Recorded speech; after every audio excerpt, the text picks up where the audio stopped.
بسم الله الرحمن الرحيم وبه نستعين وصلى الله على سيدنا وحبيبنا وطبيب قلوبنا أبي القاسم محمد اللهم صل على محمد وآل محمد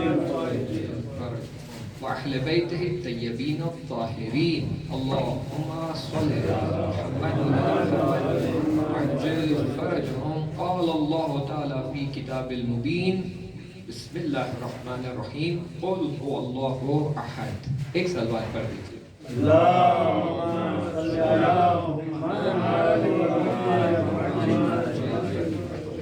ہماری بحث کل اس موضوع پر شروع ہوئی تھی، توحید پر، اور اسی موضوع کو ہم آگے بڑھاتے ہوئے کل ہم نے کچھ دلائل کے بارے میں ڈسکس کیا تھا. ہم نے کچھ پروفز پریزنٹ کیے تھے اور ڈسکس کیا تھا کہ کس طرح انسان اگر خود اپنے اندر تھوڑا سا جھانک کر دیکھ لے تو فطرتاً وہ اس بات کو سمجھ جاتا ہے اور فطرتاً اسے یہ معلوم پڑ جاتا ہے کہ وہ بندہ ہے، مخلوق ہے، اور اسے بنانے والا کوئی اور ہے. اس نے خود کو نہیں بنایا، کسی اور نے اسے بنایا. اور تھوڑی سی توجہ سے وہ یہ بھی سمجھ جاتا ہے کہ مجھے بنانے والا کوئی لاشعور اور لاحیات اور بندر جیسی ہستی نہیں ہے. مجھے بنانے والا یا مجھے بنانے والی ہستی وہ ہے جو حیات بھی رکھتی ہے، شعور بھی رکھتی ہے، علم بھی رکھتی ہے، حکمت بھی رکھتی ہے، قدرت بھی رکھتی ہے اور ارادہ بھی رکھتی ہے. کیونکہ وہ یہ ساری صفاتوں کا حامی ہے، رکھنے والا ہے، تو ہی ہمارے اندر یہ صفاتیں پائی جا سکتی ہیں. وگرنہ ممکن نہیں ہے کہ اس میں کوئی صفاتیں نہ ہو اور ہمارے اندر وہ پائی جائے. تو یہ ہمارا ڈسکشن تھا، اور پھر اسی ڈسکشن کو ہم تھوڑا آگے بڑھاتے ہیں. اور کل ہماری مجلس کے بعد جو چھوٹی سی گفتگو ہوئی تھی اس میں یہ مطلب بیان ہوا تھا کہ خدا اگر ہم اس کی صفاتوں کو ڈسکس کرتے ہیں تو نتیجے پر پہنچتے ہیں ضرورتاً کہ وہ انفینٹ ہے. لیکن کیونکہ یہ ایک مختصر گروپ میں ڈسکشن ہوا تھا، آج ہم اس کو اور تھوڑا ڈیٹیل میں دیکھتے ہیں. لیکن اس سے پہلے ایک ایسی صفت جو خدا کی، جس کے بارے میں ہم اکثر ڈسکس کرتے ہیں، اس کو تھوڑا سا اور ڈیٹیل میں سمجھنے کی کوشش کرتے ہیں. یہ صفت کون سی صفت ہے؟ یہ صفت خالق ہونے کی صفت ہے. یعنی خداوند متعال خالق ہے، اس نے ہمیں بنایا ہے. اب دیکھیے تاریخ میں آپ کو ملے گا کہ ایسی قومیں گزری ہے جو دو خدا کو بھی مانتی تھی، کچھ قومیں ہیں جو تین خدا کو مانتی ہیں، کچھ قومیں ہیں جو ہزاروں لاکھوں خداؤں کو مانتی ہیں. یعنی وہ مانتی ہر چیز خدا ہے، کیونکہ اس میں خدا کا نقش ہے، خدا کا ریفلیکشن ہے، خدا کی تجلی ہے. اسی لیے وہ کہتے ہیں ہر چیز خدا، جو کہ صحیح نہیں ہے، کیونکہ ہر چیز خدا نہیں ہے، خدا کی تجلی ہے، فرق ہے. خیر، ہم آ کر ان کی بات کرتے ہیں جو دو خدا کو، تین خداؤں کو مانتے ہیں. جیسے زرتشتی، وہ کہتے ہیں ایک خوبی کا خدا ہے اور ایک بدی کا خدا ہے. یعنی ایک خدا جس سے خیر صادر ہوتا ہے، خیر نکلتا ہے، اور ایک خدا جس سے ایول نکلتا ہے. کیوں اس بات کے قائل ہو گئے؟ کیوں یہ ماننے لگے کہ دو خدا ہونا ضروری ہے؟